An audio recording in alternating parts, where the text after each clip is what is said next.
வணக்கம். நான் சுதா சந்தோஷ், புண்ணியம் வீடு சேனலிலிருந்து. இன்றைக்கி புளி இலை துவையல்.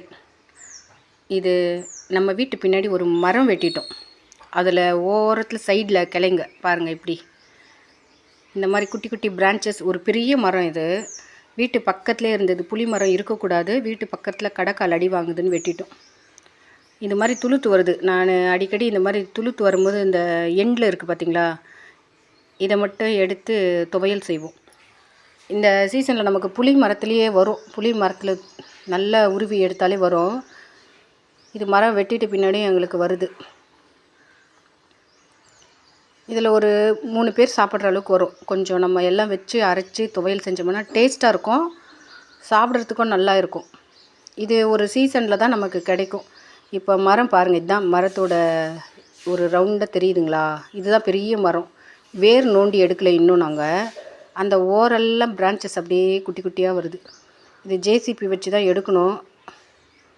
இது ஒரு 2 முறை நான் புளியலை அறுத்துட்டேன். இதிலேருந்து நம்ம துளுப்பு அறுத்துட்டோம்னா திருப்பியும் வருது. இன்றைக்கி காலையில் லஞ்சு ரைஸ் தான் வச்சிட்ருக்கேன். பாருங்கள், இவ்வளோ இலை வந்தது. நான் அந்த ஓரம் இருக்கிற நுனியை மட்டும் எடுத்துகிட்டு வந்தேன். நம்ம கொஞ்சம் நல்லா கூட எடுக்கலாம், சாஃப்டாக இருக்கிறத. நான் நுனி மட்டும் எடுத்துகிட்டு வந்தேன். கொஞ்சம் முத்தின புளி இலை எடுக்கக்கூடாது. மிளகா, நம்ம ஒரு 10-11 மிளகா வத்தல், தனியா, கொஞ்சம் மிளகு டேஸ்ட்டுக்கு. பாருங்கள், இவ்வளோ தான் மிளகு. அந்த காரம், அந்த டேஸ்ட்டு நல்லா கொடுக்கும். இது வேர்க்கடலை, வறுக்காத வேர்க்கடலை. இது ஆல்ரெடி வறுத்து வச்சது. இதுவும் கூட போட்டு கொஞ்சம் இதுவாக இருக்கும், அதனால் அந்த ஆயிலே போட்டு ஃப்ரை பண்ண போகிறேன். இது வெங்காயம், ஒரே ஒரு வெங்காயமோ இல்லை 2 வெங்காயமோ கடைசியாக ஒரு சுற்று மிக்சியில் எடுத்தோம்னா நல்லாயிருக்கும். இதெல்லாம் உரல் ஆட்டினோம்னா நல்லாயிருக்கும். இப்போ எங்கள் உரல் பயன்படுத்தாதனால இது கொஞ்சமாக செய்கிறோம், அதனால் உரலில் போட்டு ஆட்டுறதில்ல. வானல் வச்சுருக்கேன். இது நம்ம ட்ரை ரோஸ்ட் பண்ண போகிறதில்ல. அதில் இருக்கிற தண்ணியெலாம் அந்த வானல் கழுவின தண்ணிலாம் இருக்குது பாருங்கள். அதுக்கப்புறம் நான் அந்த தண்ணி ஆறின பின்னாடி மிளகா போட்டிருக்கேன். இது ட்ரை ரோஸ்ட் பண்ணணும்னு அவசியம் இல்லை, நல்ல ஆயில் விட்டே பண்ணலாம். நம்ம காரத்துக்கு ஏற்ற மாதிரி ஒரு நல்ல மிளகா காரமாக இருந்தால் ஒரு 10-11 கொஞ்சம் தான் எடுத்திருக்கேன் நான். அந்த தனியா மிளகா வச்சு எந்த ஒரு துவையல் அரைக்கும் போதும் ரொம்ப நல்லாயிருக்கும். மிளகு கொஞ்சம் வச்சாலே போதும். நமக்கு மிளகா காரம் தான் வேணும், அந்த மிளகு ஃப்ளேவர் கொஞ்சம் வேணும். இது நம்ம ட்ரை ரோஸ்ட் பண்ண போகிறதில்ல, நல்லா ஆயில் விட்டு தான் வதக்க போகிறோம். இதை காம்பு எடுத்து போட்டும் பண்ணலாம், ஆனால் காம்போடு போட்டிருக்கேன். அப்புறம் காம்பு எடுத்துடுவேன் அதில் மிளகால.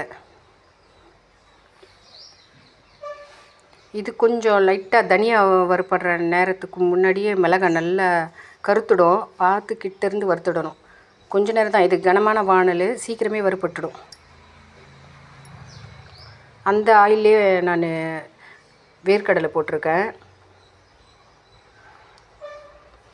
கொஞ்சம் ஆயிலில் ஃப்ரை பண்ணுறதுனால சீக்கிரம் இதுவாகிடும், இது கிறிஸ்பியாக. நான் கொஞ்சம் வறுத்த ட்ரை ரோஸ்ட் பண்ண இதுவும் வச்சுருக்கேன், வேர்க்கடலை. அதையும் இதோடு போட்டு வறுத்துட போகிறேன். ஏன்னா கொஞ்சம் இது வேர்க்கடலை போட்டால் தான் இந்த துவையல் நல்லா இருக்கும். நான் இன்றைக்கி இந்த தோல் எடுக்காமையே போடுறேன், ஏன்னா ஆயிலில் போட்டு ஃப்ரை பண்ணிட்டேன், அதனால் தோல் எடுக்க முடியாது. நம்ம தனியாக இது பண்ணோம்னா தோல் எடுத்துடலாம். தனியாகவே வெறும் வானலில் போட்டு வறுத்தோம்னா தோல் எடுத்துகிட்டு போடலாம். தோலோடு போட்டாலும் ஒன்றும் இல்லை. அதனால்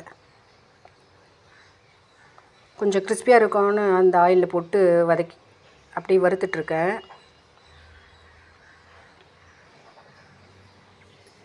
இது ஒரு 2 கைப்பிடி அளவுக்கு போட்டிருக்கேன் வேர்க்கடலை. மிளகா, தனியா, மிளகு. இந்த ஆயில் மீதி இருக்குது பாருங்கள், அப்படியே ஒரு தட்டில் நிறைய வச்சுருந்தேன். இதெல்லாம் மெஷர்மெண்ட் இல்லை, நம்ம பின்னாடி தோட்டத்தில் இருக்கிற புளிய செடியிலேருந்து வந்தது. இந்த இளந்தளிர் புளி இலையை அப்படியே போட்டு வதக்குறேன். இப்போ இந்த ஆயிலே தான் வதக்கினா போதும். ஏன்னா அந்த ஒரு தட்டு நிறைய தாங்க எடுத்தேன், ஒரு மாவு கரண்டின்னு அந்த அளவுக்கு தான் வரும் அது வதங்குச்சுன்னா. நம்ம ஒரு பெரிய மரமாக இருந்ததுன்னா நம்ம நிறைய கிடைக்கும் இந்த தளிர் இலைங்க. இந்த இலைங்க வந்து பக்கத்தில் எங்கன்னா மரங்க இருந்ததுன்னா கூட நம்ம ஒரு கெடை போட்டு இழுத்து இது பண்ணிக்கலாம். கொஞ்சம் எங்கள் மரம் வந்து நல்லா எனக்கு கை கெட்டுற அளவுக்கே இருக்கும். நாங்கள் வீடு பக்கத்தில் இருக்கக்கூடாதுன்னு வெட்டிட்டோம். ஆனாலும் இந்த வருஷம் எனக்கு புளி இலை வந்துடுச்சு. இது செகண்ட் டைம் செய்கிறேன். மறுபடியும் துளுர்த்து வரும். அது கொஞ்சம் தண்ணியே ஊற்றுறது இல்லைங்க, அதுவே வருது. ஆனால் இது கொஞ்சமாக இருந்தாலுங்க ஒரு 3 பேர் சாப்பிட்லாம். இந்த வேர்க்கடலை மிளகாய் எல்லாம் போட்டு அரைக்கிறதுக்குள்ளே நல்லா வரும் இது. இந்த இந்த இலையிலையும் புளிப்பு இருக்கும். நான் கொஞ்சம் புளியும் வைக்க போகிறேன். அதுக்கேற்ற தனியா மிளகாய் இருக்கிறதுனால இது ஒரு நல்ல டேஸ்ட்டு. அதை சாப்பிட்டு பார்த்தவங்களுக்கு தான் தெரியும் அது எவ்வளோ டேஸ்ட்டுன்னு.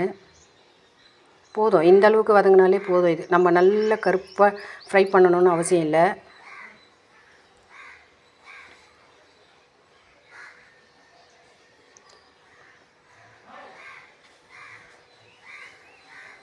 இப்போவே புளி போட்டும் நம்ம இதோடய வதக்கிட்டோம்னாலும் நல்லதாக இருக்கும். புளி கொஞ்சம், இந்த புளி இலையிலையும் புளிப்பு இருக்கும், நம்ம புளியிலையும் புளி இருக்கும். அந்த டேஸ்ட் நல்லாயிருக்கும். பாருங்கள், இவ்வளோ தான் புளி வைக்கிறேன் நான். இன்றைக்கி மிக்ஸி ஜாரில் தான் போட போகிறேன். பாருங்கள், இந்த இதோடவே நான் கல் உப்பு போட்டிருக்கேன். மிளகாய் தனியா மிளகோட புளியும் போட்டுட்டேன். ஏன்னா இது சின்ன ஜார், அதனால் கொஞ்சம் நல்லா சாஃப்டாக அரைக்கும். தூள் அரைச்சின்னு வந்துட்டேன். கொஞ்சம் எடுத்து வச்சுருக்கேன் பாருங்கள். ஏன்னா நமக்கு தேவைப்படுற அளவுக்கு யூஸ் பண்ண போகிறேன். ஒரு வேளை அதிகமாக இருக்கும், அதனால் கொஞ்சம் எடுத்து வச்சுருக்கேன். அப்புறம் வேணும்னா நம்ம கலக்கிக்கலாம். இப்போ வேர்க்கடலை போடுறேன், தோலோடு தான் போடுறேன். பாருங்கள், அப்படி ஒரு டேஸ்ட்டு. வாயில் வச்சாலே அவ்வளோ டேஸ்ட்டாக இருக்குது. யாருன்னா கார எள்ளுத்தூள் சாப்பிட்ருக்கீங்களா தெரியாது. இது நான் செஞ்சதே இல்லை ஆக்சுவலாக. ஒரு வேர்க்கடலை அவ்வளோ நல்ல டேஸ்ட்டு. மிளகாய் தனியா நம்ம கொஞ்சம் ஆயிலே ஃப்ரை பண்ணதுனால அவ்வளோ நல்லாயிருக்கு.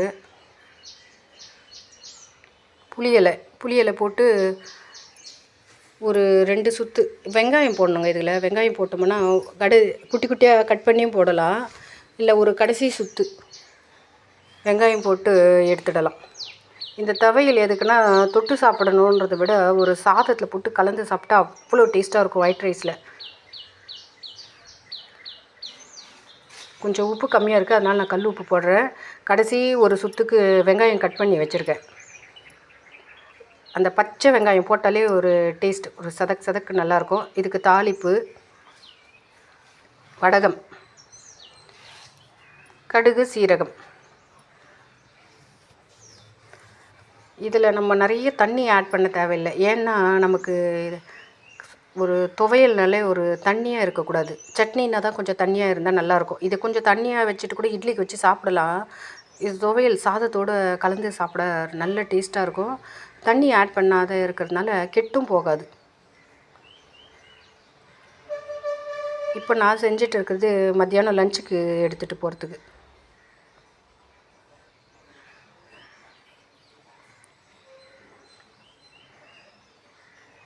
பாருங்கள், இதுதான் லஞ்ச் பிளேட்லேயே வச்சுருக்கேன்.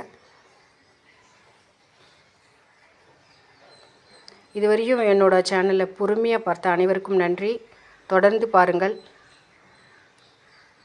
தேங்க்ஸ் ஃபார் வாட்சிங்.